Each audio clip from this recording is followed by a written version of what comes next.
আজকে রং চা বানাবো। তো রং চা বানাইতে তো আদা দিতেই হবে। আদা নিছি এখানে আমি এক টুকরা, ভালো করে সেই চা নিতেছি, সাথে একটা তেজপাতা, 3টা লং আর সামান্য একটু লবণ আর চিনি, আর কিছুই না।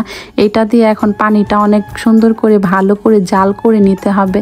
পানিটা যত বেশি জাল হবে চাটা কিন্তু ততই মজা হবে। আজকে ভাকা বানাবো, সাথে 10 রকমের ভর্তা, ডিম ভাজা, 10 রকমের ভর্তা বানাবো। কারণ আমার দুলা ভাইরে দিতে যাব, ভাইয়া আসছে দেশে, আপু তো আসে নাই, ভাইয়া একাই আসছে কয়েকদিনের জন্য, আবার চলে যাবে, একটু দরকারে আসছে। ভাইয়া অনেক বেশি ব্যস্ত থাকে, আসতে বললেও আসতে পারবো না, অনেক সকালে বের হয়ে যায়। তো আমরা এখানে অনেক সকালে নাস্তা বানাইতে চলে আসছি। এখন কিন্তু সকাল 6টা বাজে, আমি 7টার মধ্যে নাস্তা নিয়ে চলে যাব, কারণ 8টা বাজে আবার ভাইয়া বের হয়ে যাবে। যাইয়া যদি না পাই, রাত্রে বারবার করে বলে রাখছি আপনি কিন্তু বাহিরে যাইবেন না নাস্তা না খাই, আমি নাস্তা নিয়ে আসবো, খাইয়া যাইবেন। যদি অনেক করে মানা করছে তুমি এই ঝামেলা করো না, তারপরও নিয়ে ভাইয়ারে বাসায় আসতে বলি, তবে ভাইয়া তো অনেক বেশি ব্যস্ত থাকে, যেই কাজগুলা শেষ করতে আসছে ওইগুলা তো করতে হবে। ওনাদের বাসায় থাকতে পারে না আর কি, খাইতে পারে না, আমাদের বাসায় আইসা কি খাবে। আরেকদিন বলছি দুপুরে দাওয়াত করব, তো টাইম পায় না, আমি বলছি না আসতেই হবে। তো আজকে সকালে নিয়ে যাই, সকালে তো আর আইসা খাবে না। আবার আমার বকা দিয়ে না এত পেঁচাইল পারতাছি যে চায়ের কথা বলতে ভুলে গেছি। চাটা কিন্তু অনেকক্ষণ জাল হওয়ার পরে পানিটা যখন লাল হয়ে যাবে তখন সামান্য চা পাতা দিয়ে একটা বলক দিয়ে নামাই নিতে হবে, তাহলে কিন্তু চায়ের কালারটা অনেক বেশি সুন্দর হয়। আমার শাশুড়ি এটা আমাদের শিখাইছে যে রং চায়ে বেশি পাত্তি দিতে হয় না, অল্প পাত্তি দিলে চায়ের কালার সুন্দর। এখানে আমি আর আমার মেঝো জাল ইলিশ মাছের কাটা বাইসা দিতেছি, আর আমার ছোট জাল ভর্তাগুলা বানাই নিতেছে। আমরা 10 রকম ভর্তা বানাইছিলাম, এখন তো আপুরা বলবেন এত ভর্তা কি কি বানাইলেন, অনেকগুলো, এখন তো আমি নামও ভুলে গেছি।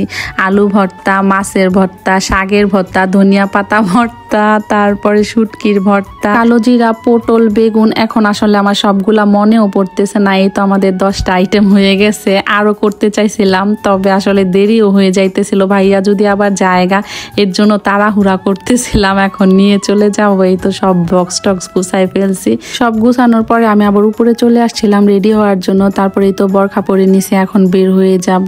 আর আমি বের হয়েছি ঠিকই, টাকা নিতে মনে ছিল না, রিক্সা দিয়ে যে যাব, রিক্সা ভাড়াই নেই নাই, এখানে দাঁড়াইছিলাম। পরে আমার জাল আবার গিয়ে টাকা নিয়ে আসছে, ভাগ্য ভালো বের হয়ে একটা রিক্সা পেয়ে গেছি, তারপর চলে যাচ্ছি। আমরা যাই আর কোনো ভিডিও করি নাই, যাইয়া দেখি ভাইয়া এখন ওঠেই নাই, ঘুম ছিল। এরপর ভাইয়া নাস্তা করার পর আমরা বাসায় চলে আসছিলাম। আসার পরেই তো এখানে আইসক্রিম খাইয়া নিতেছি। আব্বা এই যে বাসায় এই আইসক্রিমগুলো আসছিল আমাদের রাইখা দিছিল, তো ওইগুলাই খাইতেছি। এই আইসক্রিমগুলো আমার কাছে মজাই লাগে। আমরা ভাবছিলাম ডাটা আলু দিয়ে মাছ রান্না করব, আব্বা আবার এইদিকে শাক নিয়ে আসছে, লাউ শাক, আবার টাটকা টাটকাই বেশি মজা লাগে। আমার শাশুড়ি তো বলছিল লাউ শাক দিয়েও মাছ রান্না করতে, আবার ডাটা দিয়েও করতে, তবে আমরা 3 জাল বললাম এত তরকারি খাওয়া হয় না, রাত্রে কেউ ভাত খায় না, যে কারণে ডাটাগুলা রাইখা দিছি, শাক দিয়েই মাছ রান্না করতে বলছি মারে।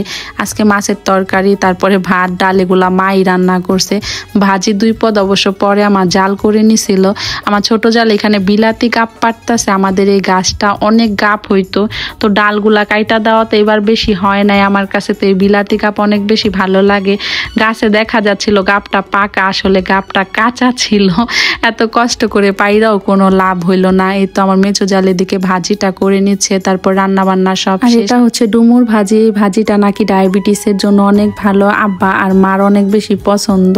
আর আজকে রান্না বাড়ার পরে আমি দুপুরে ভাতও খাই নাই, আমার এমন মাথা ব্যথা উঠছে, যদিও রান্নার সময় অল্প অল্প মাথা ব্যথা করতেছিল, যে কারণে আর রান্নাও করি নাই। আজকে আমি সন্ধ্যায় উঠা দেখি কি আমার 2 জাল মিলে বাচ্চাদের জন্য সবার জন্য চিকেন ফ্রাই করতেছে। তো আজ এ পর্যন্তই, কথা হবে অন্য কোনো ভিডিওতে। সবাই ভালো থাকবেন, আমাদের জন্য দোয়া করবেন। আল্লাহ হাফেজ, আসসালামু আলাইকুম।